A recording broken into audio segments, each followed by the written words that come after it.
จะ20 25 26ว่าไปโอ้พอตอนอยู่ไทยชอบมีแล้วอันนั้นจะฝึกอันนี้ไม่จบพูดจริงอาจารย์เมื่อกี้มันหลุดเราผมเริ่มใหม่แล้วเมื่อกี้เริ่มใหม่แล้วแต่วันนี้เริ่มไลฟ์ใหม่อะไรหลุดอ่ะไลฟ์มันหลุด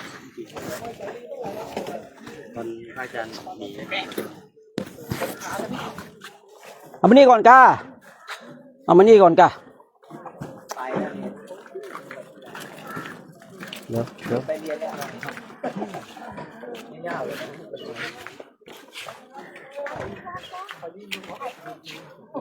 ก็เข้าแถวกันเนาะนะซึ่งวันนี้เองเราก็ได้ออกจาริกกันนะซึ่งต้องกราบขอบพระคุณเนาะเรียกพระคุณหลวงพ่อพระครูปริยัติธรรมวิเทศนะหรือท่านอาจารย์มหาพันธ์นะที่เราทั้งหลายรู้จักกันก็ต้องขออนุโมทนากับคณะสัตยาญาติโยมมีแม่ชีบัวเป็นต้นนะมีได้การต้อนรับคณะพระสงฆ์เป็นอย่างดีนะเราได้ฉันไข่ม้วนกันทีนี้ก็อีกทีนึงก็ปีหน้าแล้วครับผมนะถ้าใครมานะถ้าใครมีสิทธิ์ไม่บ้านมีค่าตัวตายซะก่อนนะครับผมปีหน้าก็ว่ากันใหม่เนาะฉะนั้นในปีนี้เราก็มาทำหน้าที่ของเรากันหน้าที่จะได้เดินนะจาริกกันนี่ก็มุ่งหน้าสู่ไวสาลีนะครับผมมุ่งหน้าสู่ไวสาลีหรือว่าเวสาลีไวสาลีเวสาลีนั่นแล้วแต่ว่าใครจะเรียกว่าไวสาลีก็ได้เวสาลีก็เอาที่สบายใจอะเนาะแต่ตอนนี้เราอยู่ที่วัดไทยนารันทาได้รับความอนุเคราะห์สงเคราะห์จากคณะสงฆ์ก็ดีนอกจากแม่ชีก็ดีทุกๆคนนะผู้ที่มีส่วนร่วมส่วนร่วมในการต้อนรับคณะสงฆ์ในคราวครั้งนี้นะซึ่งเราได้มาพักทุกปีก็ถือว่าเป็นโอกาสอันดีเนาะที่เราได้มาประชุมพร้อมกันสร้างสิ่งที่ดีงามต่อกันสิ่งวัดไทยนารันทานี่ก็เป็นจุดศูนย์รวมการแสวงบุญของผู้ที่มาแสวงบุญที่ประเทศอินเดียนะครับและเนปาลคือใครมาแสวงบุญเนี่ยถ้าไม่ได้แวะวัดไทยนารันทาเนี่ยถือว่ามาไม่ถึงนะยังมาไม่ถึงนะแต่จะได้มาวัดไทยนารันทาเนี่ยซึ่งที่นี่เองก็ด้านบนผมก็ไม่ได้ขึ้นไปทั้ง 4-5 ปีนะผมมาจริงแต่ปกติผมก็กลัวเต็นท์จะหายเนี่ยปีนี้เลยขึ้นไปนะโอ้โหเนาะถึงว่านะแต่ละปีเนี่ยพระขึ้นลงนะของพูดง่ายของกินมันมีเยอะเนาะเห็นโอ้เมื่อวานโยมก็ถวายอะไรนะชาเขียวกาแฟนะหลับเพลินเลยนะกาแฟแท้หลับถ้ากาแฟปลอมมาดื่มไม่หลับนะถ้ากาแฟแท้เนี่ยดื่มแล้วหลับเพลินนะครับผมแต่กาแฟแท้นะฉะนั้นก็อันนี้มนต์มาใกล้ๆตรงนี้ไหมครับเนาะเดี๋ยวพูดคุยกับพระสักหน่อยไหมนะ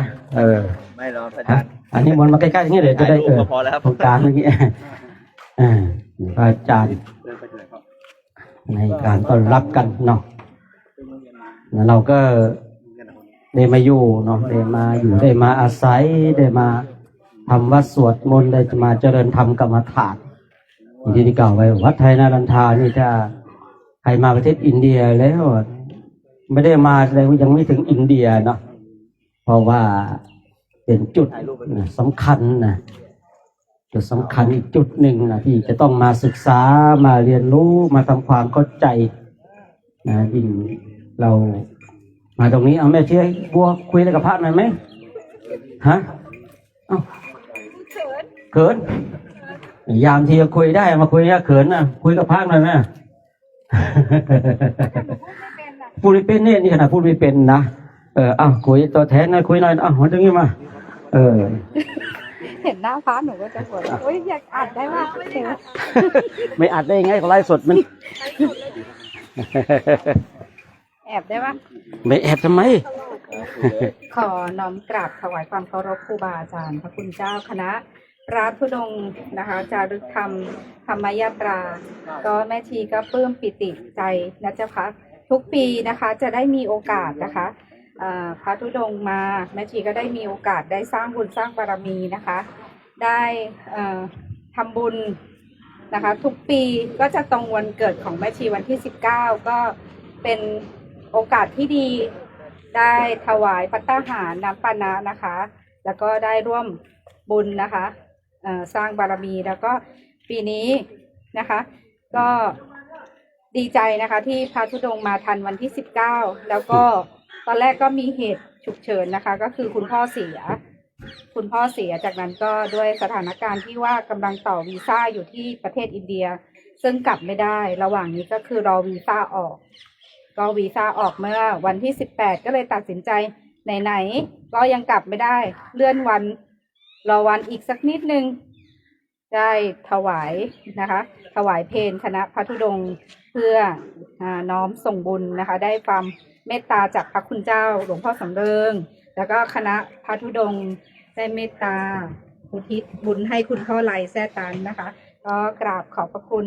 ครูบาอาจารย์พระคุณเจ้าอาจจะใช้คำพูดไม่ถูกขออภัยเจ้าค่ะก็ปิติอย่างยิ่งเลยค่ะได้น้อมส่งบุญให้คุณพ่อก็กราบในความเมตตาของครูบาอาจารย์แล้วก็คุณแม่ชีนะคะแล้วก็จิตอาสาทุกท่านนะคะก็ยินดีอย่างยิ่งเจ้าค่ะก็แค่นี้นะคะ สาธุ อุ้ยสั่นเลย สั่นเลย ฮะท่านอาจารย์เป็นตัวแทนสงฆ์คุยกับพระหน่อยไหมนะเอาเดี๋ยวได้นิมนต์ท่านพระอาจารย์เนาะก็ไม่รู้จักเหมือนกันเนาะให้เป็นตัวแทนของสงฆ์เก่าอะไรสักเล็กน้อยเนาะก่อนที่เราจะได้เดินทางนะครับผมเนาะผมมาใกล้ๆนี่หน่อยดีกว่านี่ไงเห็นป้ายด้วยเนี่ยก็ขอความนอบน้อมแด่พระรัตนตรัยแล้วก็ขอถวายความเคารพหลวงพ่อพระอาจารย์สำเริงแล้วก็กราบนมัสการคณะพระธุดงค์ทุกรูปนะครับก็วัดไทยอันทาก็ถือว่าผมเป็นตัวแทนของหลวงพ่อพระครูปริยัติธรรมวิเทศหรือว่าดร.พระมหาพันธ์ตอนนี้ก็ให้ช่วยดูแลวัดนะครับก็ถือว่าเป็นตัวแทนยินดีต้อนรับทุกรูปนะครับถือว่าเป็นเกียรติแล้วก็ที่ได้ให้คณะวัดเราของคณะของคนไทยวัดไทยอันทาได้ดูแลนะครับไม่ว่าจะเป็นน้ำปานะอาหารการกินน้ำใช้น้ำสอยไฟฟ้าไม่เป็นโทษต่อกันนะครับก็ถือว่าท่านให้เราได้บุญท่านก็ได้บุญไปด้วยก็ขอให้ครูบาอาจารย์ทุกรูปไปถึงจุดหมายปลายทางที่ตั้งใจไว้แล้วก็ให้โครงการนี้มีอีกต่อไปนะอาจารย์มาวัดไทยอันทาตลอดไปนะครับวัดไทยอันทาเนี่ยก็ถือว่าได้ได้ชื่อได้นามก็มีคณะของหลวงพ่อสำเริงนี่นะครับคณะวัดดอยเทพนิมิตรก็ได้เป็นเกียรตินะครับก็อยากจะให้พระอาจารย์ได้มากันทุกๆปีนะครับถือว่าเป็นการจะลงพระพุทธศาสนาไว้นะผมเห็นก็ปลื้มปิติด้วยอยากจะเดินร่วมด้วยแต่เดินไม่ได้เนื่องจากสุขภาพตัวเองไม่ดีนะการเดินธุดงค์ผมชอบแต่เดินไม่ได้ก็ต้องเรื่องนี้ก็ต้องผัดไปนะครับก็ต้องอนุโมทนาทุกรูปด้วยนะครับมีอะไรก็มีข่าวเท่านี้ครับพระอาจารย์ครับผมสาธุครับ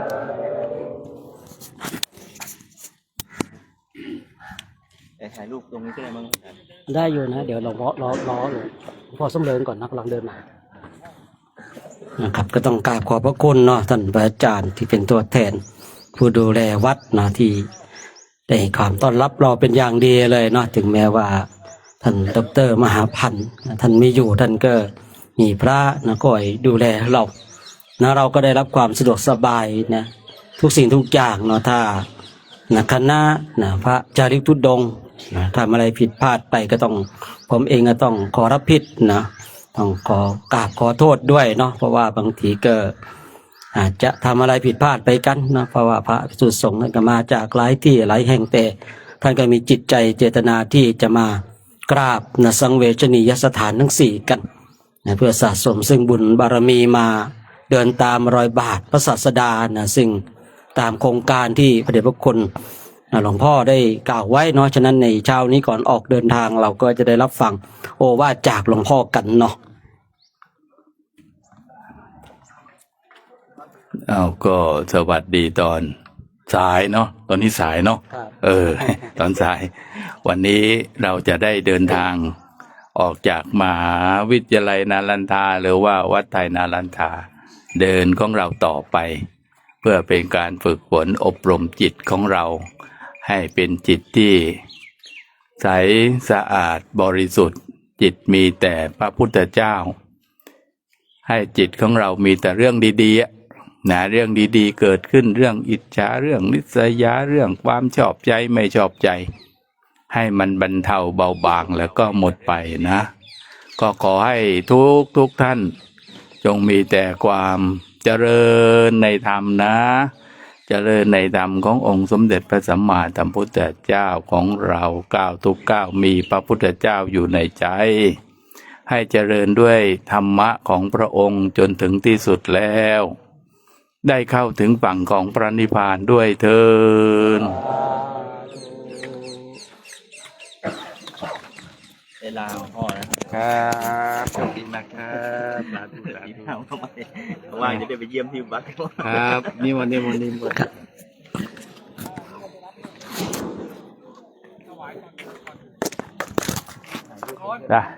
สาธุจ้ะ ขอถ่ายรูปตรงนี้ก็ได้ไหมครับ ฮะ เดี๋ยวถ่ายรูปหันหน้า หันหน้าไปตรงนี้ไงนี่ไงดูไหม ละเกตละเกตละเกตละเกตละเกตถ่ายรูปไปหน่อย มาตรงนี้ดีอยู่แล้วนี่จัง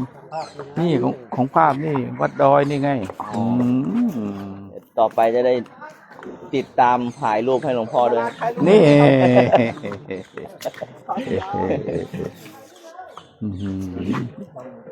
หาปีมานี่มาที่นี่ไอ้นี่ปีของวัดเป็นชนะบพิตรสาธุ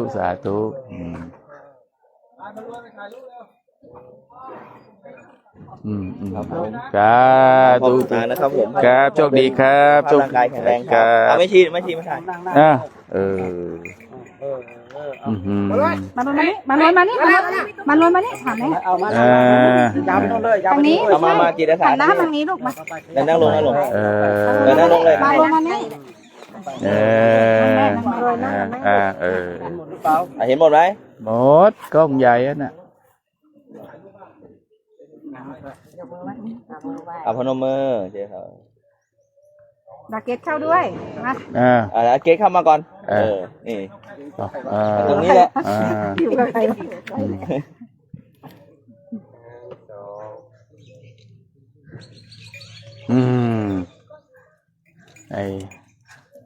มารวยไม่เอาแล้วรำคาญไปแล้วสาธุขอบคุณมากนะขอบคุณสาธุสาธุ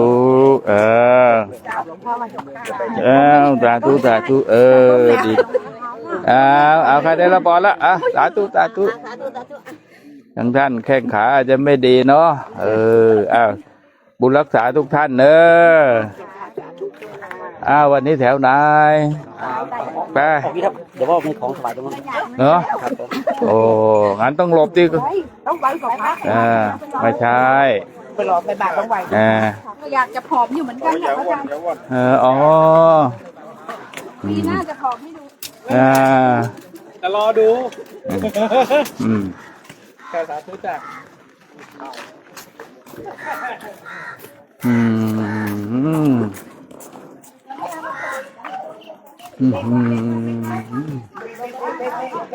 ไม่ใช่นะครับกล้องอย่าไปนู่นอย่าไปนู่นอีกโอ้โหมานี่จะเล็ดทำดีไหมสาธุได้ครับพ่อสาธุใส่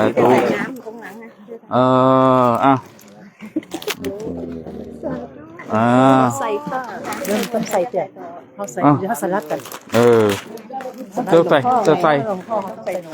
จะใส่คนละยี่ห้อเลยเนาะโอ้โหมั่งคั่งสมบูรณ์เหลือเกิน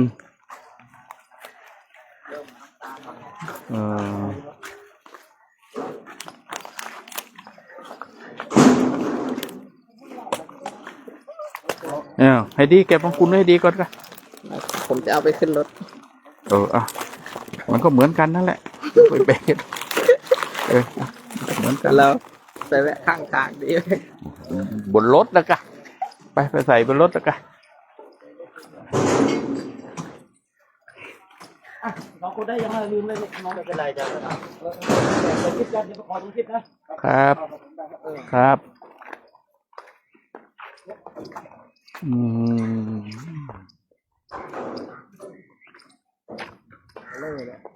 นะ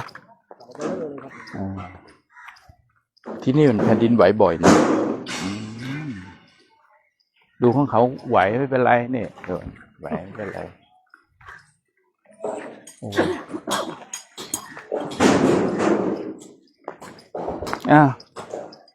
เห็นของเขาวันนี้แล้วก็จะให้นึกถึงไอ้ตึกสตง.อยู่เรื่อยนะ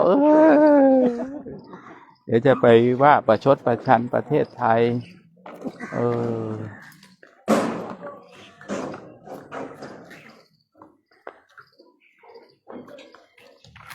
น่าจะ5-6 ชั้น7 ชั้นเนี่ยมั้งเนี่ยต่อเลยยังไม่เสร็จเลยของมหาลัยครับดูสีตึกสีกำแพงสิ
ใกล้แล้ว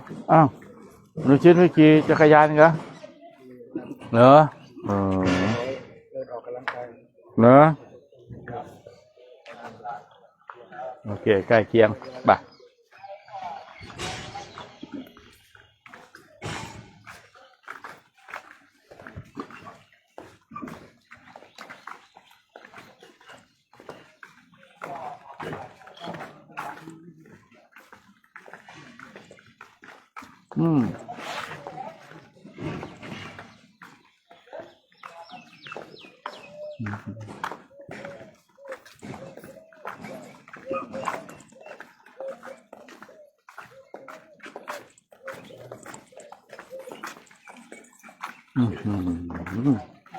ไม่ตรงกันนี่โชคตรงนี้ก็ทำให้แตกให้งูผ่านเมื่อวานเขาบอกว่างั้นว่าให้งูผ่านทองแดงเขาบอกไม่ใช่หลวงพ่อให้น้ำมันกำแพงมันจะได้พังน้ำมันจะได้ทะลุข้ามไปเนี่ยนะโน่นก็ลงเราบ้านเราก็ไม่ได้คิดอย่างนี้นะมันก็พังเลยดิน้ำไม่มีที่ไปเนี่ย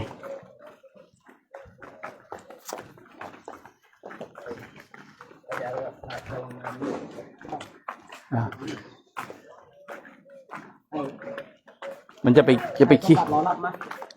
ต้องให้สมบัติจักรยานอ่ะ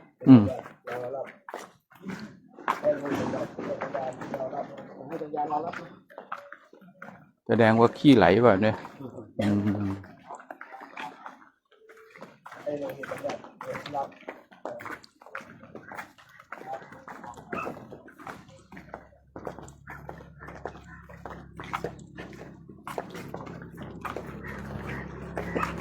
รั่วทุก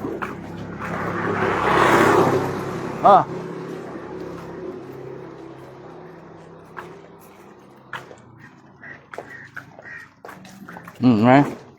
รั่วทางนั้นเลยโอ้มันทำรั่วหมดเลย นี่แพงไม่พังอะไร ไม่พังก็ไม่ได้เงินนะสิ ไม่พัง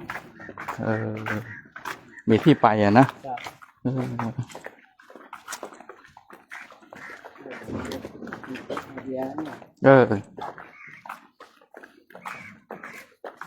นี่ถ้าต้องเรามาดูงานที่นี่ใช่ไหมเดี๋ยวเราจะไปสร้างกำแพงของเราก็จะต้องทำแบบเนี้ยมาดูงานแล้วกำแพงกำแพงไม่พังนะ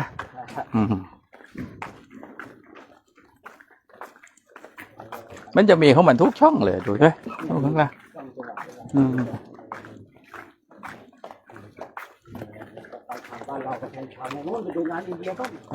น่ะออกแบบยังไงกันนะ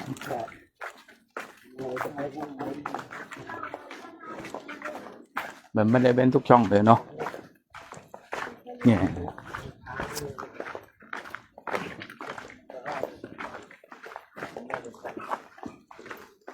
วานพวกเดินมาจ้ำปวดเลยเป็นหุ้นนะโชคโอ้ยเนี่ยเดินผมก็กำลังเดินง่อยนี่20 ปีเลยนะผมเป็นหนี้ผมอะไรวะครับเดี๋ยวคุณไปเรียนหนังสือก่อนนะเดี๋ยวหลวงพี่เขากำลังจะถ่ายรูปมึงจะมา20 ปีได้ยังไง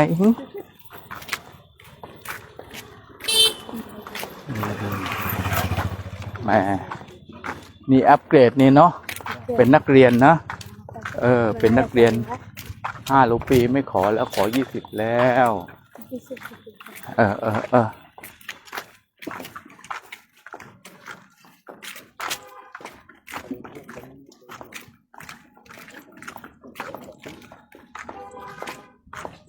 เด็กได้ยินข่าวหลบให้หลวงพี่เขาไอ้นั่นเขาถ่ายรูปหน่อย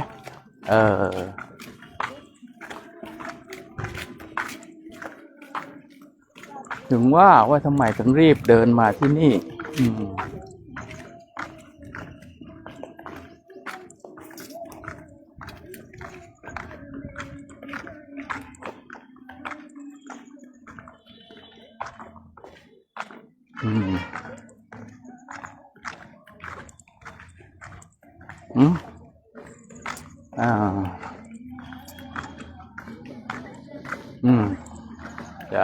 สาธุครับผม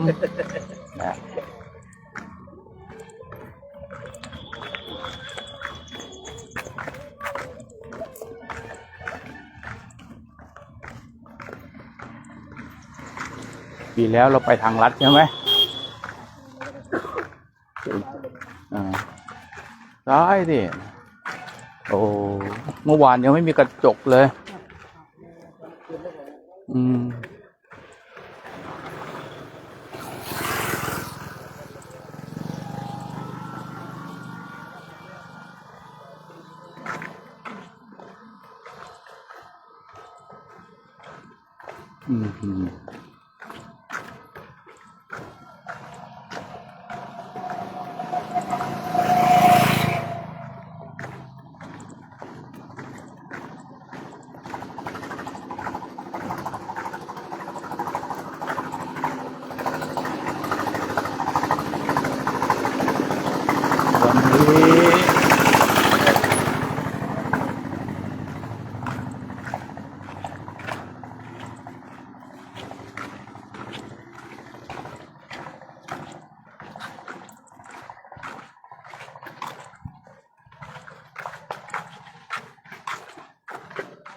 ท่านคำมั่นมา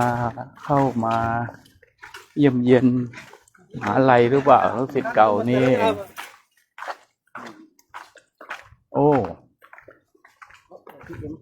ATM ด้วย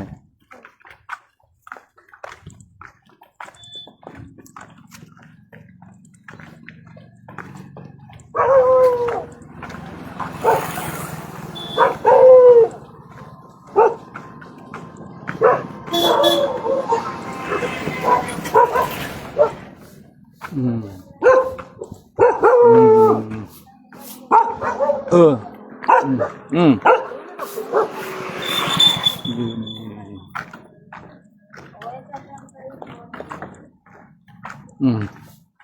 กำขยายเนี่ยกำลังขยาย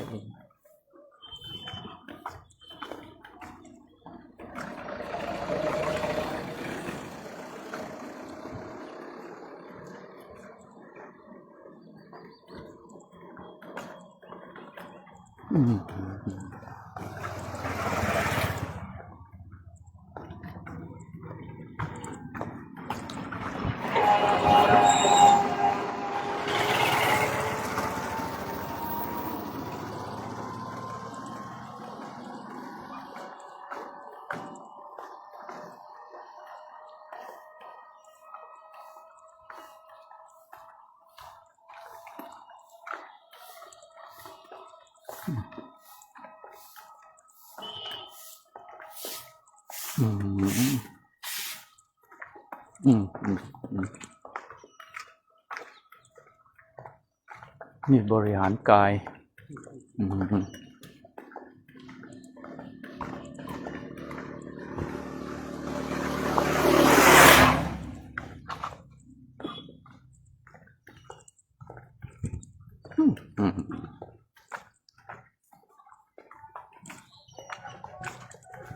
นี่น่าจะพอปีกับพระภิกษุที่ท่านมาอยู่กันเนาะ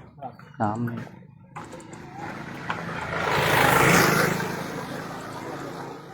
สระโบราณดิสระในมหาลัยนั่นแหละอยู่เขตมหาลัยนะโชคเนี่ย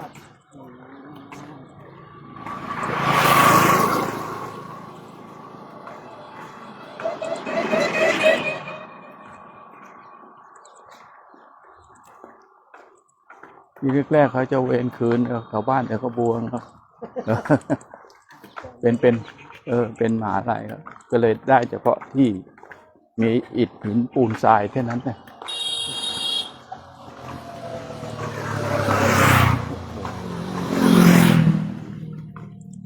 กี่ไร่วันนี้เนาะก็คนอยู่เป็นหมื่นเนาะ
อืมอืม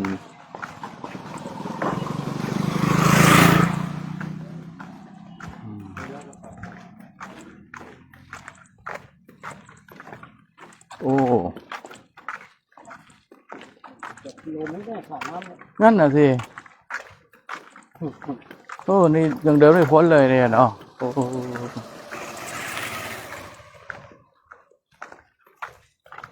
ตรงนี้เป็นโรงเรียนระดับวิทยาลัยแล้วนี่วะเนี่ย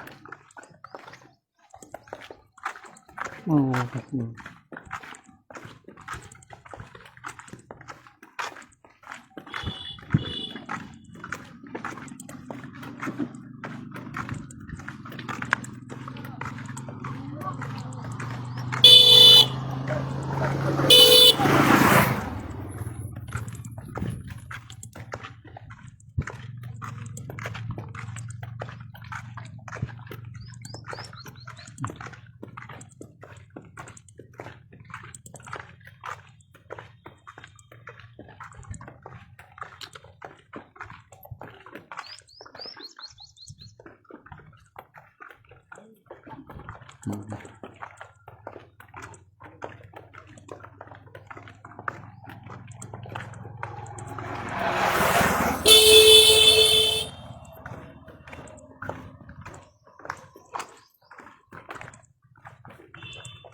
อืม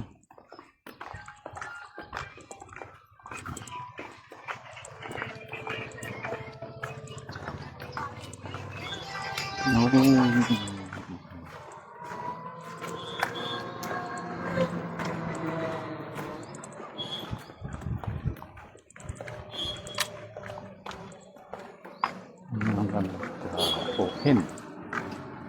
ยูนิเวอร์ซิตี้นะ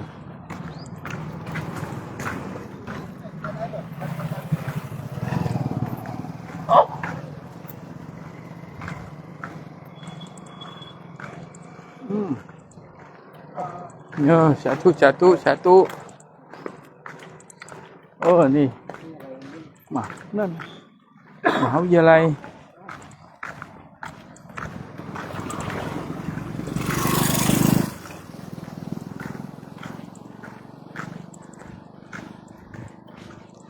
University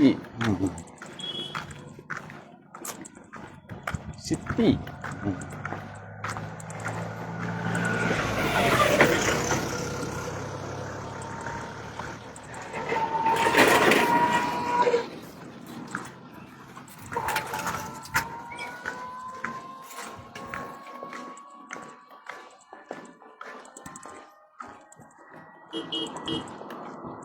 ครับเรา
อืม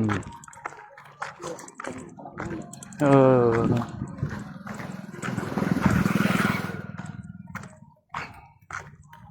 เขาวางแผนว่าจะสร้างทำมหาลัยนารันทาฟื้นมาใหม่เนาะอืม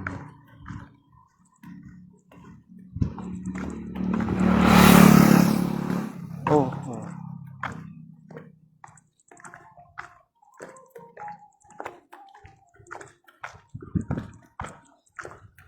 อืม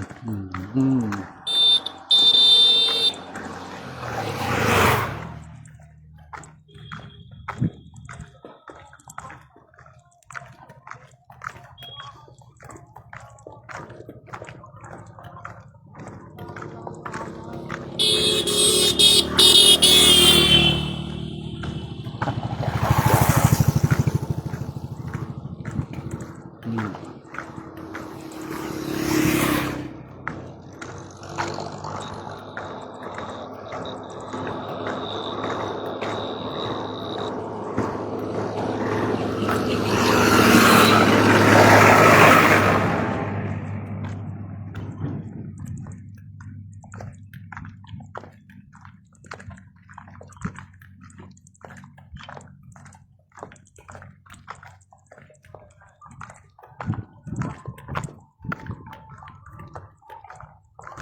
โอ้อืมอืม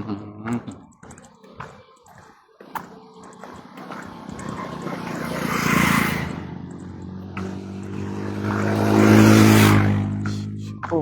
โหน่าจะเป็นเมืองการศึกษานะโอ้โหวิทยาลัยการ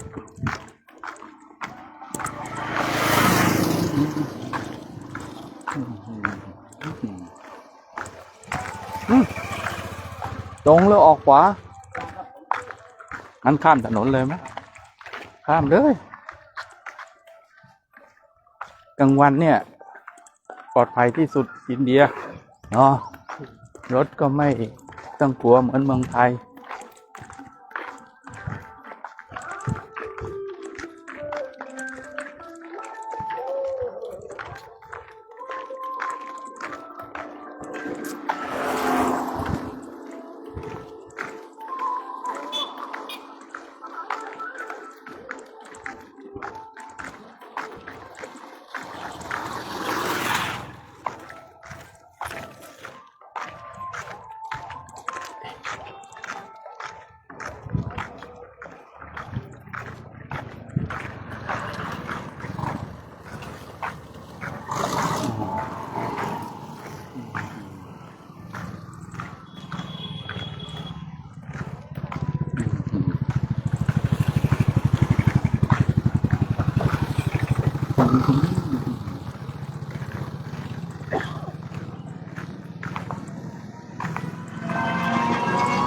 อืม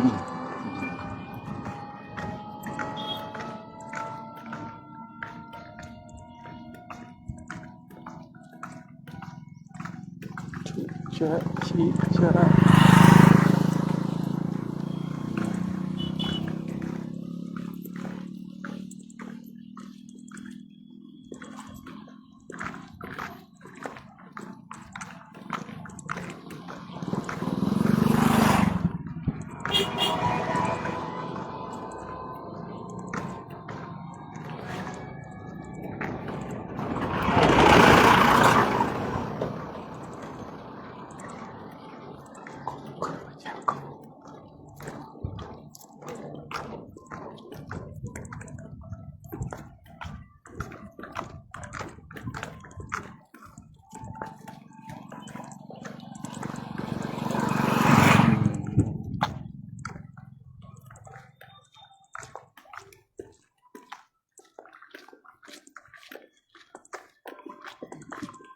อืม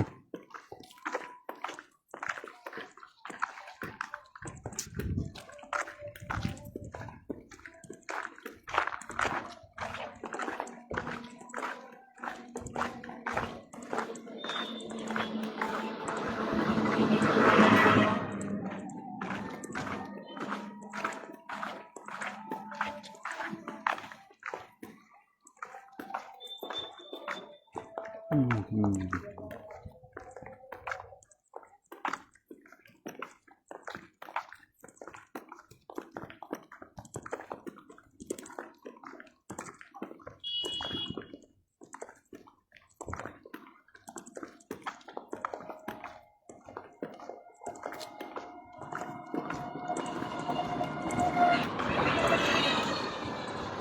อืมอืม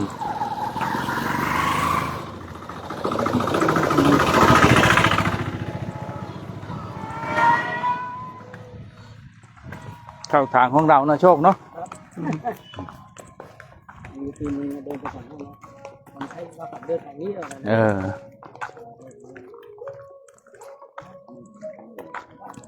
อ ไม่ได้ผิดกฎหมาย แต่รถมันสวนกันไม่เป็นไรเนาะเออ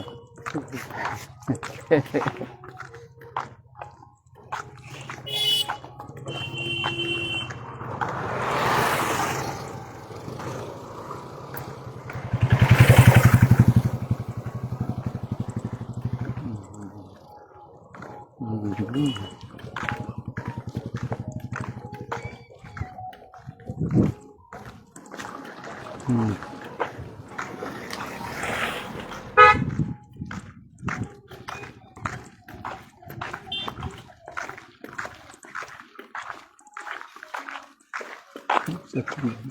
เสียแต่มา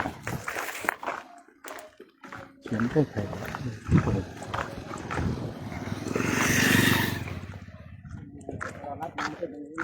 ก็ใช่สิจำได้อยู่อืมรู้สึกว่าจะทุลักทุเลเหลือเกินนะคณะมันเล็กไปเนาะ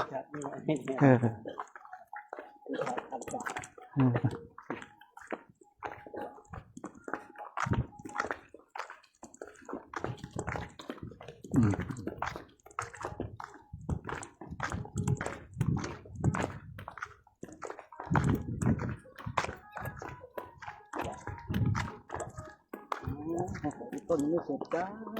เนี่ย ไม่เห็นหน้าเลย ต้นนะขี้ไหล ต้นขี้ไหลไม่ยังไม่เสร็จสั่งขึ้นรถสั่งขี้ไหลเมื่อวานเขาบอก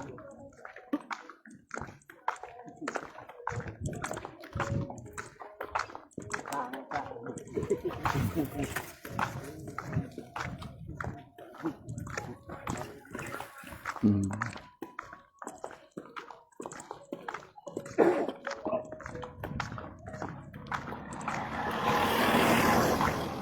อืม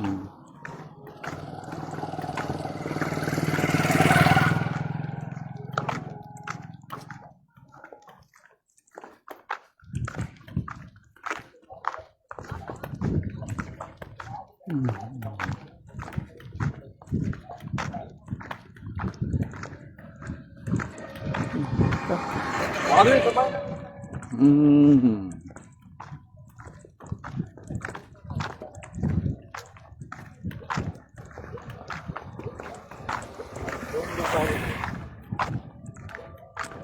ม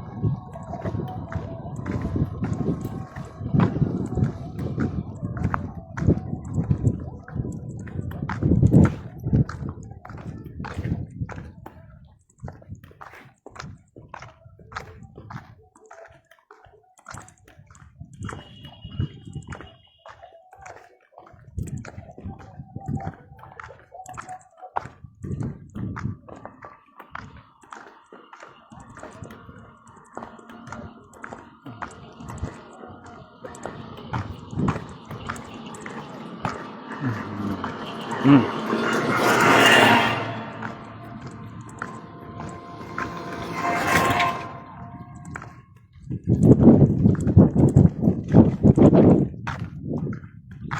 เอาอีกแล้วตัดถนนอีกแล้วสร้างถนนเลย นู่นนะข้ามไปโน่นนะด้านโน้น ถนนมาจากวัดมณีนี่ผมก็ถ่ายได้ครับ เออ เดี๋ยวผมจะถ่ายมันตัดถนนมานี่เลยเนาะ นั่นนะสิเนี่ยตัดมาเนี่ยมันทำไปเรื่อยทำไปวิ่งไป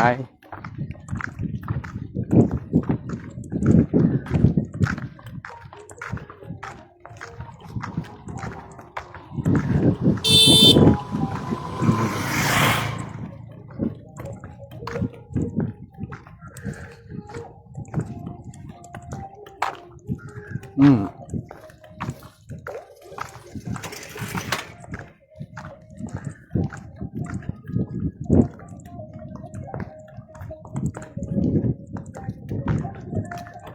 อืม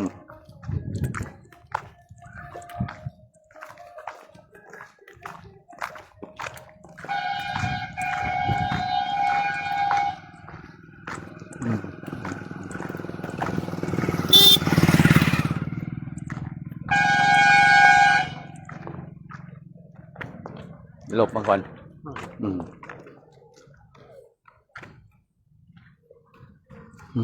ย่างไงครับครับทางมันเลนเดียวทางมันเลนเดียวเนาะ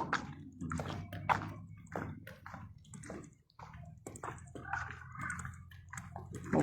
โหนี่สวนตาลหนุ่มเขาว่าโชคเอ้ยเนี่ยเนาะ เยอะเลยตรงนี้ ฮะ เสริมก็เลยเนี่ย นะ เสริมเลยก็เนี่ย อืมอืมโอ้โหนี่เขาปลูกเป็นที่ริมถนนก็ไว้เนาะ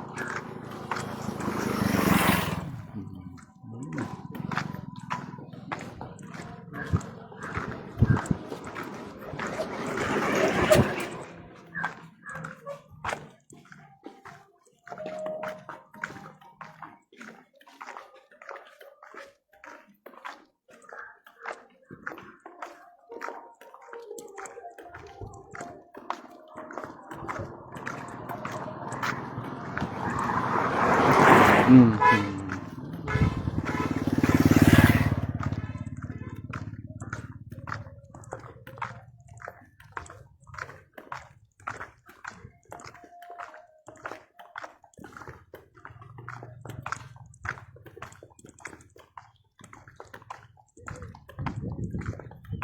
ไม่กี่วันก็เข้าสู่ไวสาลีเลยนี่เนาะนี่ลื่นนะครับ อย่าลืมนะ ลื่นผมก็มี เหรอ ตรงนี้ขึ้นรถเลย ฮะ นี่ขึ้นขึ้น พรุ่งนี้ขึ้นยาน ได้ขึ้นยานเลยโรงเรียนนั้นโรงเรียนที่อันนี้เราเข้าที่โรงเรียนที่อัศจรรย์ของสูงปาร์กว้างเลยนะ เด้ออืม มันจะถึงเลยคดีแล้วเนี่ย โอ้โหขึ้นยานแล้ว ตรงนี้ อืม ตรงนี้เลย พรุ่งนี้ต้องขึ้นยานอย่าง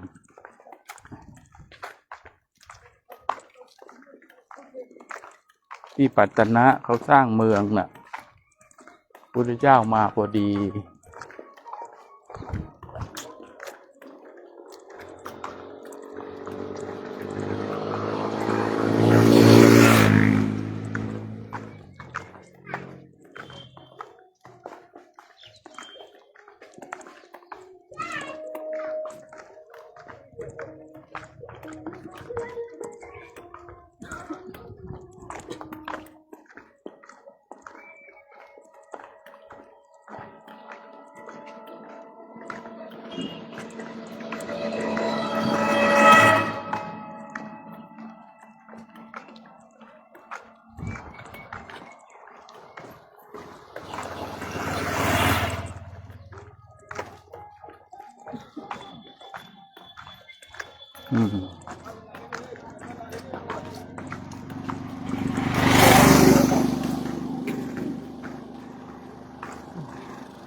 อืม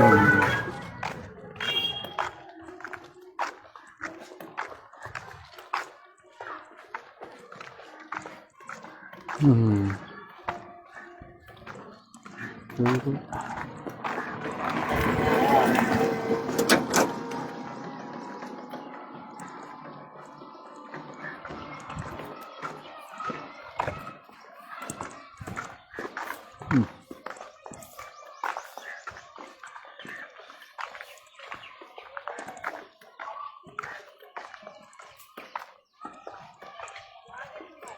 อืม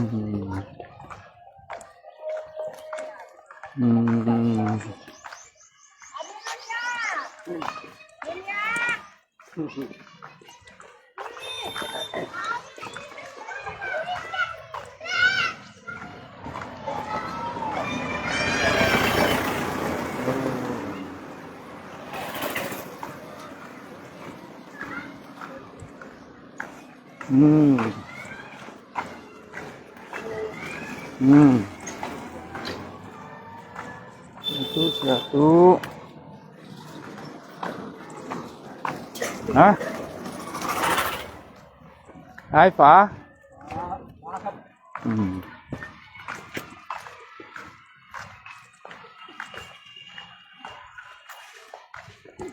ผมได้อยู่เนี่ยผมใกล้กว่า ฮะ ก็ตรงนี้ต่าง ฮะ เรียกก็ยังไม่ดีกว่า อืม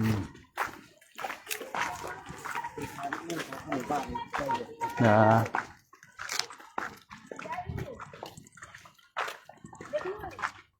อืม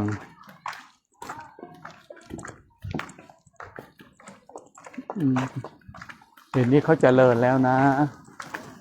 ฮะเขามีหม้อไฟแล้วนะแล้วเขายังใช้เกาะอยู่เหมือนเดิมอ่ะ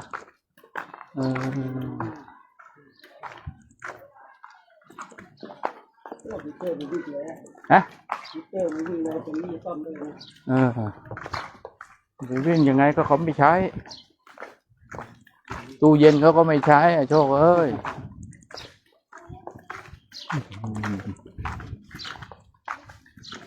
บ้านศิลปินไว้เนี่ยเอาแก่เนี่ยเศรษฐีเก่า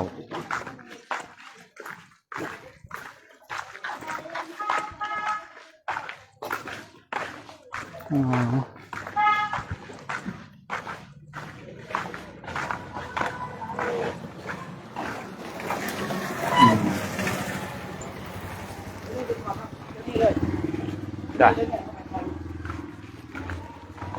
ปีที่แล้วซอยเนี้ยนะ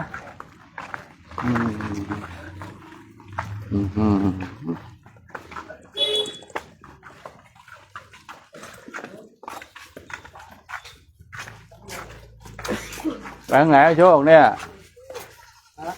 โอ้ยทางโน้นฝ่ายเว้ย ได้ทั้งหมดได้ทั้งหมด ฮะไปทางนี้ไปทางนี้ทางนี้ นี่ก็ได้ที่ ทางนี้ด้วยอย่าให้เด็กหลบไฟเขาเดินหาถนนใหญ่อะได้เห็นวิถีชีวิต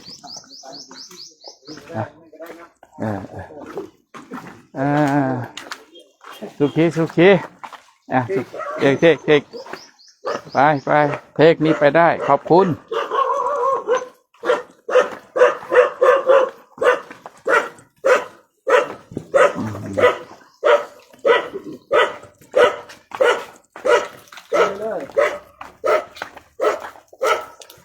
นี่เขาสามัคคีเขาไม่ลงไปชอกนี้ใช่ไหมไปหาช่องนี้ไม่ได้หรอฮะพันบางคะแนนนะพอเนี่ยฮะนั่งได้หรอนั่งจะได้ไปตามร่องน้ำแต่น้ำมันอาบน้ำได้ไหมได้หรอได้เยอะเลยนะเงินของบ้านเขาแบบเขามีจิตเมตตาเมื่อกี้มันมีวัวไง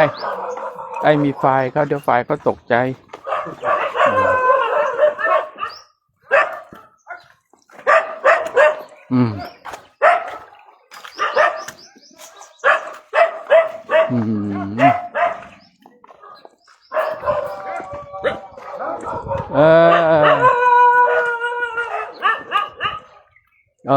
เส้นเมื่อกี้ก็มาตรงนี้นะ อืมเขาไล่หมา เดี๋ยวเถอะโอ้สาธุนะเนี่ยพลังงาน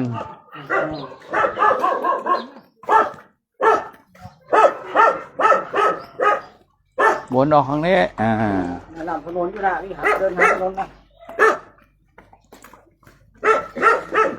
ไปหาถนนเลย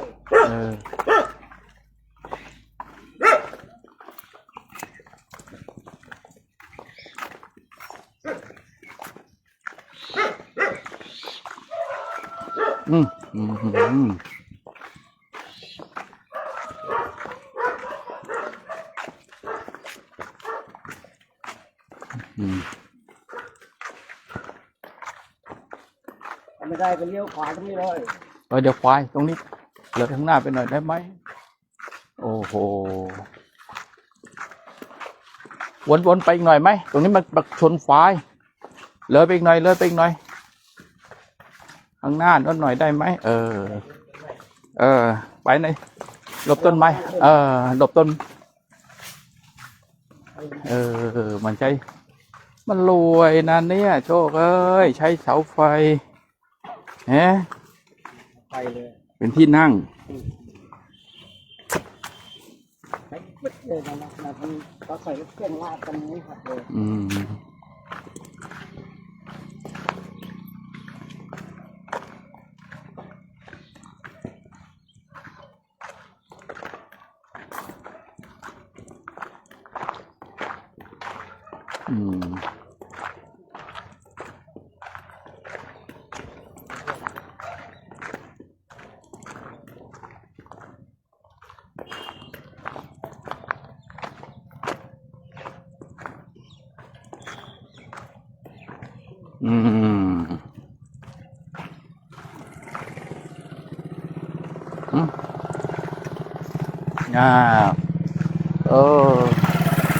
บ้านคนรวยเนี่ยมีฝ่ายนี่นี่นอนสบายแล้วลุกอย่านอนลุกอย่านอนอย่าลุก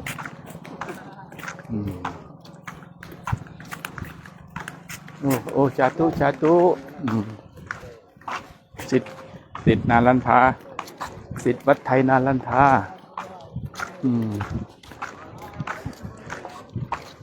โชคไปผมจะให้ขึ้นแล้ว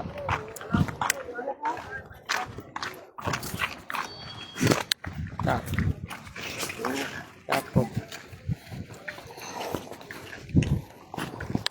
นี่มันไม่โดนเนี่ยไปทำอะไรมาสายรายงานมาแล้วนะในสายรายงานมาแล้วเฮ้ยสายรายงานมาแล้วเมื่อวานสายรายงานมาแล้วนะ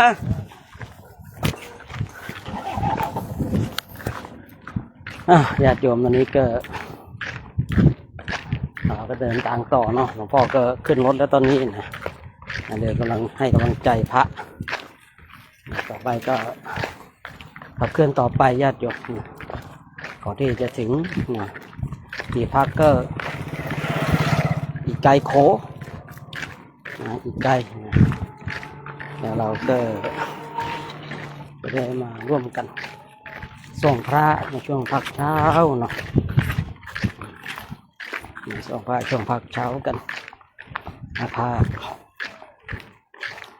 เย็นก็มารับพระนี่คือการไปอยู่ของคนอินเดียเราอาจจะได้เห็นคนอินเดียเขาอยู่กันเนี่ยเพิ่งตื่นกันนะเนี่ยมันกำลังหลังนี่กำลังทำกับข้าวอยู่เลยนะบางคนก็กำลังแปรงฟันกันอยู่เลยนะก็ใช้ไม้สีฟันกันนะหาไม้มาแล้วก็เคี้ยวอย่างนั้นแหละเขาไม่ได้ทำไม้สีฟันเหมือนกับทางบ้านของเรานะเขาไม้เนี่ยก็เคี้ยวอยู่นั้นแหละ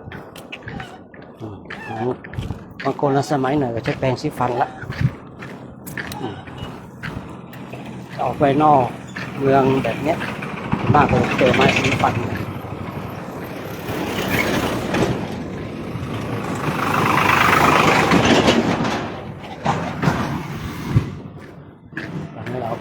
เลื่อนไปอยากจะร่วมโมทนาก็จะตามส่งพระครับส่งพระอีกสักนิดนึงดูบรรยากาศรอบถนนหนทางด้วยเนาะในช่วงนี้พระเราก็คงจะปรับตัวได้แล้วนะเรื่องของการหลับนอนเรื่องของการกดฉันเรื่องของการเป็นโยอีก40 กว่าวันนะเนาะมา40 วันเนี่ยนี่ต้องใช้ชีวิตผจญภัยเลยก็ว่าได้อยู่ในประเทศอินเดียนะแล้วก็ประเทศเนปาลอีกไม่กี่วันนะประเทศเนปาลเนี่ยมาสักอาทิตย์นึงโดยประมาณเพราะว่าจริงๆ50 กว่าวันก็ทำว่านานไม่ก็นานเนาะแต่ถ้าว่ามาเดินในอินเดียนี่ก็ไม่เพียงพอนะว่าจริงๆนะเราก็ปรับกันไปเพื่อให้พระสุทรงของเราเนี่ยอยู่ได้แล้วก็ได้กราบสังเวชนีสถานทั้ง4เดินไปภาวนาไปภาคเพียรภาวนาตื่นเช้านอนนี่ไม่แน่นอนเนาะแต่ตื่นในเช้าแน่นอนอยู่แล้วในคณะเราก็ตื่นแต่เช้าตี 3ตื่นกันแล้วตี 3 ครึ่งระฆังดังนี่ตี 4ทำวัดสวดมนต์บางวันอาตมาโม้นานไปหน่อยก็ตี 4 กว่านะอันนี้ไม่มีกำหนดกฎเกณฑ์ไม่ได้กำหนดกฎเกณฑ์นะจะเลิกประมาณ6 โมงกว่าเลิกเสร็จแล้วก็พระท่านก็เตรียมเก็บบริขารนะบางอย่างได้เวลา7 โมงกว่าก็ระฆังดังสวดมนต์อีกนิดนึงไหว้ครูสวดพุทธคุณธรรมคุณสังฆคุณแล้วก็ตักอาหารเสร็จก็นี่ละของจริงนะเก็บฉันเขาอีกก็เก็บบริขารทั้งหมดที่เป็นของเราก็เสร็จแล้วก็ออกเดินทางที่ญาติโยมได้เห็นกันนะเวลาเนี้ยพระเราก็ออกเดินทางนี่ก็เดินมากันนี่ก็ได้สัก3 โลก็ได้นะ2-3 โลแต่วันนี้เราก็เดิน20 กิโลญาติโยม20 กิโลก็หนทางยาวไกลเนาะแต่ถ้าเราเดินไปมันก็ถึงหนทางยาวไกลถ้าไม่ไปมันก็ไม่ถึงถ้าเรามองดูอีกอย่างเกิดเหมือนกับสังสารวัฏนี้เนาะมันยาวไกลเหลือเกินในการปฏิบัติทำกรรมฐานการให้ทานรักษาศีลเจริญจิตตภาวนานี่เปรียบเสมือนกับการเดินเข้าสู่มรรคผลนิพพานถึงเรารู้ว่ามรรคผลนิพพานมันไกลเหลือเกินแต่เราก็เดินไปเมื่อเราเดินไปมันก็ถึงใช่หรือเปล่ารู้ว่าหนทางมันไกลแต่ถ้าเราไม่ไปไม่เดินมันก็ไปไม่ถึงเหมือนกันสามารถใช้ได้ทั้งทางโลกและทางธรรมสถานนี้ไกลเหลือเกินเรารู้ว่าไกลเราก็ต้องออกเดินเนาะออกเดินมันก็จะได้ไปถึงเส้นทางที่มันยาวไกลเหลือเกินเราออกเดินเนี่ยถ้าเราก้าวไป1 ก้าวมันก็สั้นไป1 ก้าวได้หรือเปล่าเข้าไปถึงหนทางเนี่ยเข้านี้เองก็ทำให้เรามองดูมรรคผลนิพพานบอกคนโอ้ยไกลเหลือเกินลงไปไม่ถึงก็เราไม่ปฏิบัติมันก็ไกลไปใหญ่เลยเนาะเนี่ยหนทางยาวไกลแต่ถ้าเราเดินไปมันก็ถึงหนทางอันยาวไกลถ้าไม่เดินไปมันก็ไม่ถึงเอาไปใช้ได้นะทั้งทางโลกและทางธรรมเมื่อเราไปนำไปใช้แล้วก็เราก็จะเข้าใจนะพวกผมเองเนี่ยเข้าใจเพราะอะไรโอ้โหอยู่วันนี้เดินไกลเหลือเกินรู้เดินไกลต้องรีบเดินดิมันจะได้ไปถึงไวๆใช่หรือเปล่ารู้ว่ามันไกลเหลือเกินไม่ไปดีกว่ายังจอนใจเย็นแล้วมันจะถึงแล้วหรือเปล่ามันไม่ถึงเหมือนกันญาติโยม ทีนี้เราก็ขับเคลื่อนต่อไปนะในช่วงนี้เราก็จะออกนอกแล้วก็เข้าสู่เมืองจะผ่านเมืองกัตตนะจะมีสะพานข้ามที่ได้ด้วยนะซึ่งเป็นสะพานที่ยาวมากเลยว่าต่อไปเนาะตอนนี้ก็เข้าสู่ในเขตของชุมชนมีรถ3 ล้อรับจ้างมีรถ3 ล้อรับจ้างอยู่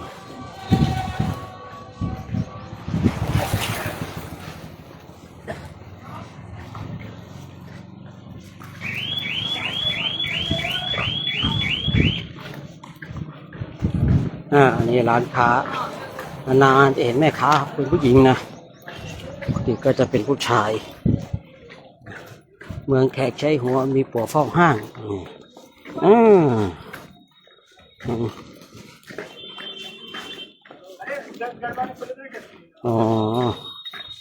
ว่าภาพที่กระตุกมันเป็นสัญญาณเรียกได้เกี่ยวกับโทรศัพท์ไม่รู้นะมันกระตุกจะมาภาพมองเด็กเครื่องอันนี้มันก็กระตุกนะไม่แน่ใจว่ามันเกี่ยวกับสัญญาณเน็ตหรือว่าโทรศัพท์ลองปรับหน่อยก็แล้วกันเนาะญาติโยมเนาะปรับหน่อยก็แล้วกันดูมันเหมือนกระตุกอย่างนี้นะเพราะว่า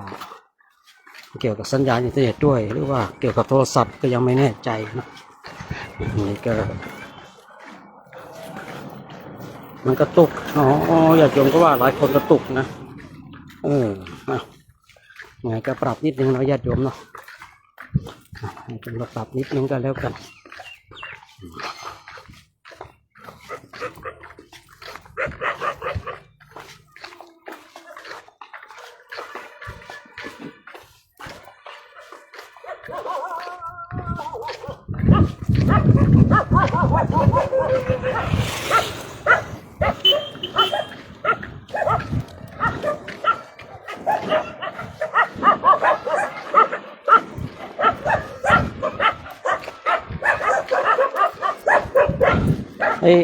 เอาวง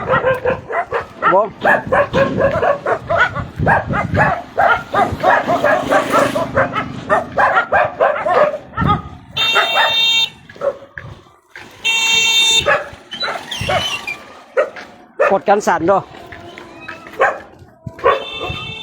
มันเกี่ยวกับ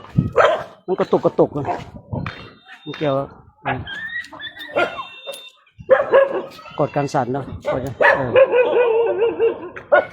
กดได้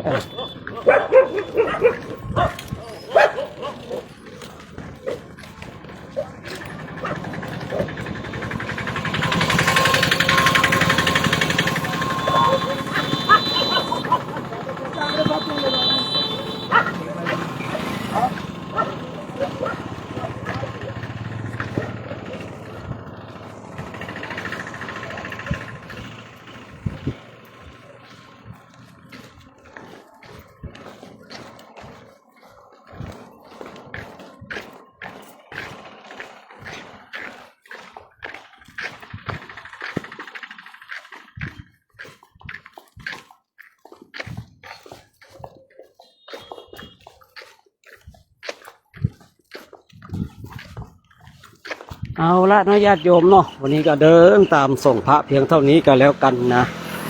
วันนี้ก็เดินตามส่งพระเท่านี้ก็แล้วกันเนาะเดี๋ยวก็ให้พระท่านพาไปดูข้างหลังแล้วก็จะได้ปิดไลฟ์สดกันเนาะโชคดีมีชัยนะญาติโยมเนอะครับผมครับ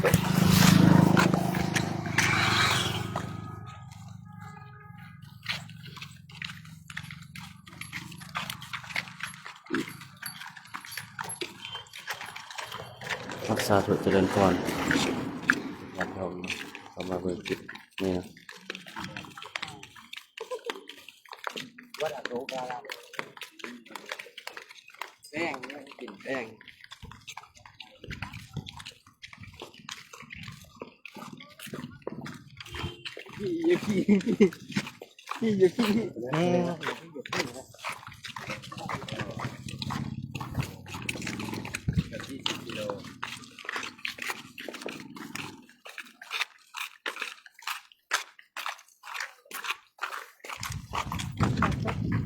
เดี๋ยวพี่งัวซ้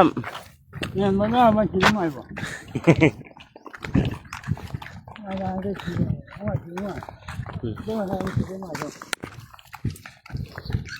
ำสาธุเจริญพรญาติโยมนะอยู่ทางบ้านทางเฮือนนี่ทางคณะจาริกหน่อยกำลังเดิน เดี๋ยวเจ้าห้างไหนผู้อยู่กลางเมืองนี่เลยเจ้าห้างบอก แถวห้างนี่เด้อแถวห้างเอ้ยแถวห้างเลยเด้อจะญาติโยมเมืองไทยบรรยากาศทางคุณแม่อาจารย์น้องมิซี่ เจ้าห้างไม่ใช่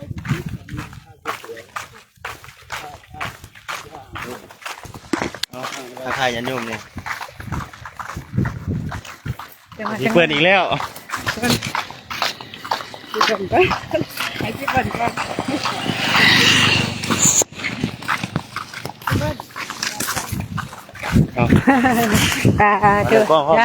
จ้าขอความน้อมน้อมจะมีแต่พระเถระนุเถระเนาะพระสงฆ์สมณเณรแม่ชีอุบาสกอุบาสิกาเด้บุญเกิดเนาะไม่ได้เลือกสถานที่ไม่ได้เลือกเวลาศรัทธาเกิดกับไม่ได้เลือกสถานที่ไม่ได้เลือกเวลาบุญเกิดคือหยังสำหรับชีบุญเกิดคือความปิติความปลื้มความดีใจเนาะอันนี้คือบุญเกิดในใจเนาะศรัทธาเกิดในใจ อยากอยู่ใกล้พระพุทธเจ้ามันก็ผุดขึ้นมาบนหัวอีกเพื่อนก็บอกว่าไม่มีใครเป็นตัวแทนของพระพุทธเจ้าได้นอกจากพระธรรมกับพระธรรมวินัยเราก็ปฏิบัติทุกวันเนาะก็ถือว่าได้เข้าใกล้พระพุทธเจ้าพระธรรมก็ไม่ได้ขาดก็ปฏิบัติทุกวัน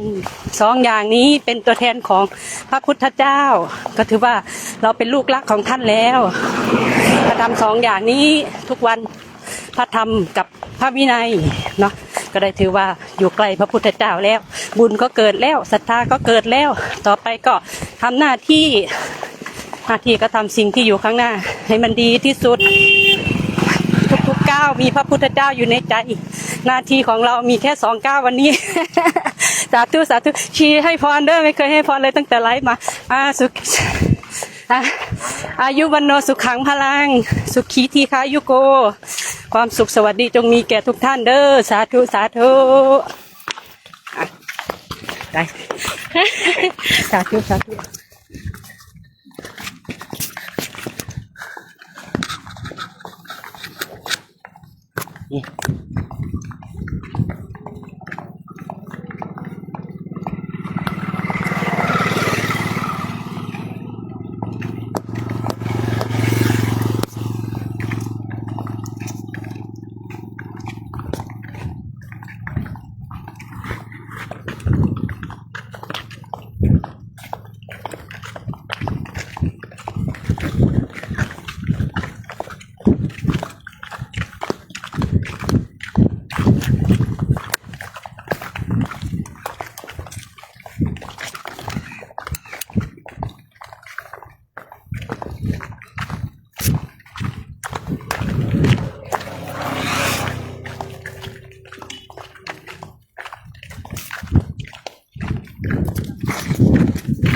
เอาสาธุจะให้ไอเรียนทักทายญาติโยมเฟซนั่นเลยใหญ่บริษัทโอ้อยากส่งเลยเจริญพรเจริญธรรม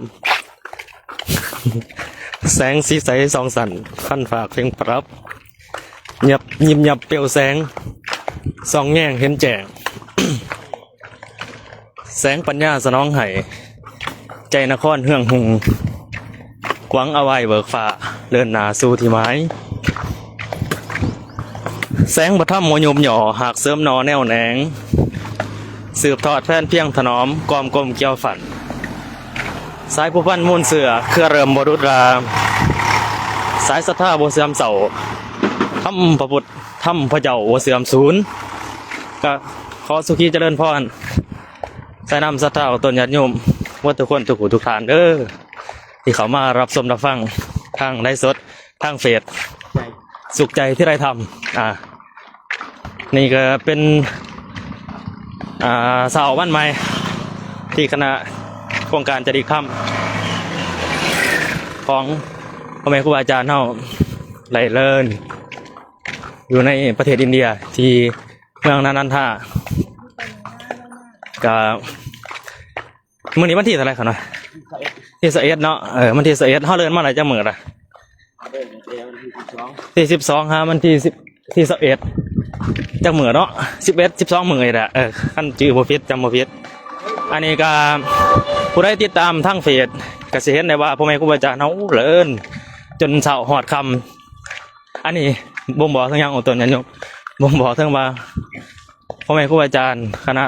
จะทุรงจารีธรรมบ่ว่าสิเป็นแม่ขาวแม่บ่ขาวก็แล้วแต่คฤหัสถ์ญาติโยมที่ได้มาร่วมนำโครงการนี้ล้วนแล้วแต่มีศรัทธาต่อพระพุทธเจ้าต่อสถานที่ต่างๆที่พระพุทธองค์เคยประทับอยู่เคยใส่เคยสอยเคยเดินทางเฮาก็ได้ใส่เท้า2เท้าเฮานี่เดินตามห้อยบาทของพ่อแม่ครูอาจารย์ก็คือพระพุทธองค์หั่นล่ะกันนี้ก็บ่งบอกถึงว่าเฮานี่ศรัทธาตั้งมั่นแนวสิเป็นอะไรก็แล้วแต่พอจะมีศรัทธาคือกันอยู่บ้านอยู่เฮือนใส่น้ำศรัทธาเอาตัวญาติโยมทำงานอยู่ทางไหนก็แล้วขอจะมีศรัทธามีการเชื่อมั่น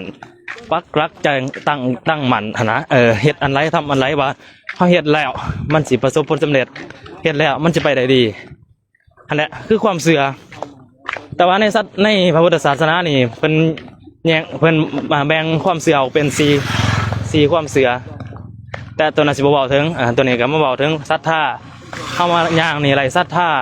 ไรวิริยะความภาคเพียรความอดทนขันติความอดทนแล้วก็สติมีการระลึกตั้งมั่นอยู่สม่ำเสมอมีปัญญาเกิดขึ้นในระหว่างเดินระหว่างอย่างเห็นประชาชนคนอินเดียเพิ่นอันนี้สั่งอีผู้ใหญ่อีผู้ใหญ่เนาะ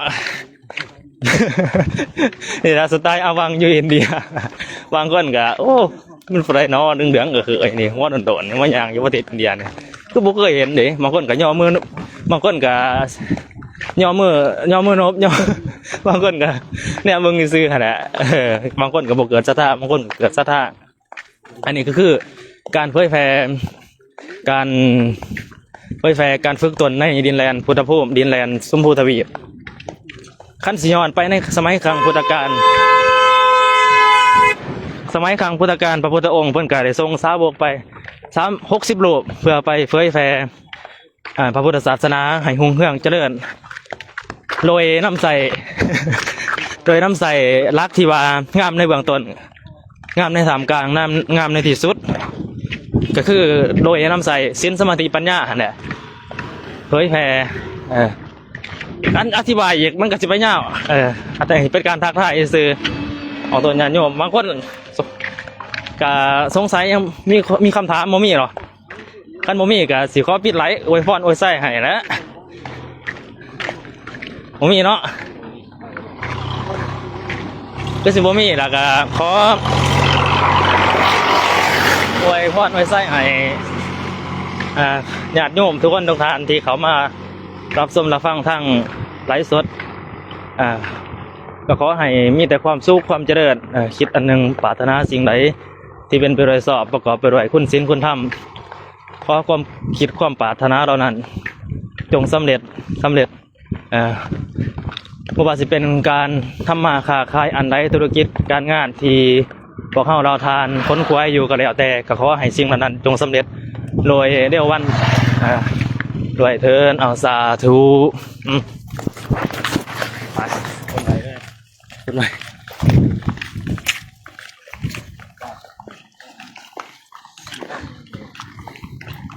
ปมีคำถามหรอเมื่อยคิดบ่ออกน่าจะให้ไม่สี่ห้ามนะไอเน็ตเพราะว่า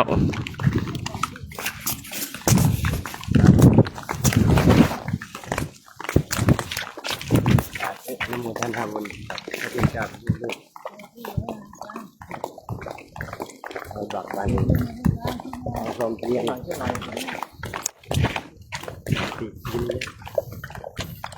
มาถึงวันนี้แต่ว่า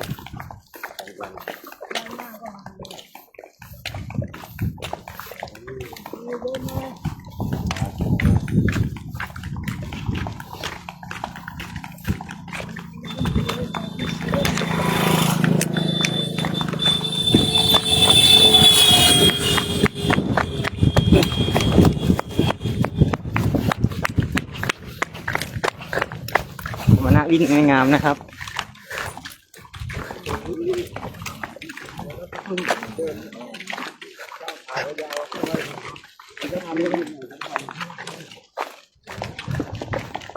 นักเลย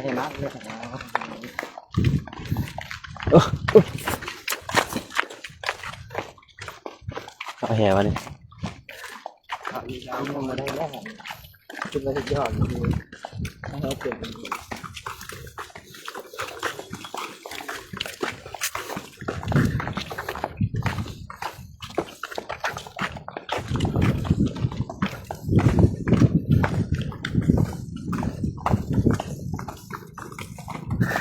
แหววตัวมันทักทายยันโยมก่อนทักทายยันโยมสาธุเจริญพรยันโยมทางบ้านทางเฮือนเนาะวันนี้ก็ให้เบิ่งภาพบรรยากาศทางหัวเมียของอาจารย์ในเดินจาริก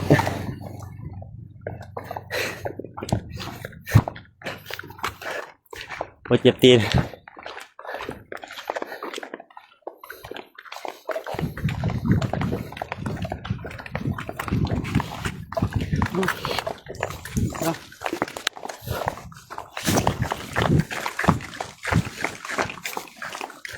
สาธุ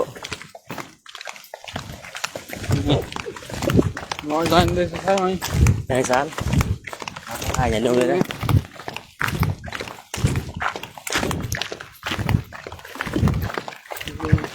รบกวนนิดนึงครับจะได้แล้วให้กายถ่ายอย่าดูถ่ายอย่าดูนะ เอาล่ะโอ้สบายดีสวัสดีสบายดีเด้อนามาสเตเฮโลบงชูเอามาทุกภาษาสินเจ้าเอา เวียดมา สบายดีทักทายสบายดีญาติโยม7 ทาน 7 คนขณะนี้คณะสงฆ์เฮากำลังเดินทางมุ่งหน้าสู่เวสสาลีหรือว่าไหวสาลีเนาะเป็นสถานที่สำคัญทางพระพุทธศาสนาซึ่งระยะทางในการเดินทางก็ถ่ายขี่รถก็จะบ่ไกลบันไดจะถากยางมันสิไกลเนาะมันจะไกลแล้วก็เหนื่อยด้วย ไม่เป็นไรเป็นการออกกำลังกายตอนเช้าเพื่อร่างกายจะได้ฟิตและก็แข็งแรงจะได้ต่อสู้กับความเหน็ดเหนื่อยและการสร้างกุศลไปด้วยการเดินจาริกจุดประสงค์หลักก็คือยังศรัทธาให้เกิดขึ้นกับผู้คนที่เห็นซึ่งคนที่ยังไม่ศรัทธาก็จะศรัทธาคนที่ศรัทธาแล้วก็ศรัทธายิ่งขึ้นซึ่งสังเกตจากตัวอาตมาเองเนาะซึ่งอาตมาก็เวลาเห็นพระธุดงค์เดินแล้วก็เห็นพระธุดงค์ทำความเพียรรู้สึกว่าโอ้ท่านอดทนท่านสุดยอดมากเลยก็ทำให้มีศรัทธามีความเชื่อในพุทธศาสนายิ่งขึ้นอันนี้ก็บ่งบอกว่าศรัทธาของเราเพิ่มขึ้นจุดประสงค์ก็ประมาณนี้แล้วก็เป็นการเผยแพร่ศีลธรรมทางลาวก็เอ่ยว่าเผยแพร่ศีลธรรมภาษาไทยก็เผยแพร่ศีลธรรมให้กับคนอินเดียคนที่เห็นนั่นแหละแล้วก็เดินตามรอยพระบาทเดินตามรอยพระพุทธเจ้าซึ่งสถานที่ที่เราไปก็เป็นสถานที่สำคัญทั้งหมดอย่างเช่นราชคฤห์นารันทาอันนี้ก็นารันทาเป็นสถานที่เกิดของอัครสาวก2 ท่านพระโมคคัลลานะและท่านพระสารีบุตรซึ่งเราอยู่ไกลแต่เรามีศรัทธาที่จะมาอันนี้ก็บ่งบอกถึงโอ้ถ้าไม่มีศรัทธาไม่มีศรัทธาก็มาไม่ได้มีปัจจัยมีเงินแต่ไม่มีศรัทธาไม่มีคนซัพพอร์ตไม่มีโครงการก็มาไม่ได้ถ้ามีศรัทธาแต่ไม่มีเงินอันนี้ก็มาไม่ได้เหมือนกัน มันต้องไปพร้อมกันเพราะฉะนั้นแล้วก็ ญาติโยมทั้งหลายที่ได้เห็นฝูงภิกษุได้เห็นขออภัยได้เห็นพวกภิกษุที่กำลังจะริกไปก็จงอนุโมทนาเถิดบุญกุศลจะเกิดขึ้นแก่ท่านเพราะท่านเพียงท่านอนุโมทนาก็จะได้บุญซึ่งบุญอันเกิดจากการอนุโมทนาอย่างที่ท่านอาจารย์ท่านบอกว่าเห็นสิ่งที่ดีก็แสดงว่าเราสร้างเหตุปัจจัยที่ดีหมายถึงสร้างเหตุอันเกิดจากจักษุคือตาของเราก็อนุโมทนาบุญด้วยเด้ออาสาธุประมาณนี้เนาะ เจริญพร ทำธุระส่วนตัวแป๊บนึง แต่โยมเนาะสาธุเจริญพรออกตัญญาโยมอยู่ของบ้านทางเฮือนเนาะหากเรียนมาเยี่ยมคลิปนี้ก็ฝากกดไลค์กดแชร์กดติดตามในโครงการจาริกธรรมตอนนี้ทางพ่อแม่ครูบาอาจารย์ก็จะได้พักผ่อนก็ทำธุระส่วนตัวเนาะในระหว่างการเดินก็ขอแจ้งเพื่อครับเอาละส่วนตัวก็ขออนุญาตจะปิดไลฟ์ไว้สำนีสก่อนเด้อญาติโยมเด้อตอนแรงขอกันใหม่เนาะสาธุเจริญพรเอาตัญญาโยมผู้มาเบิ่งมารับชมรับฟังเนาะสาธุเจริญพร จบแล้วพอแล้วนะครับ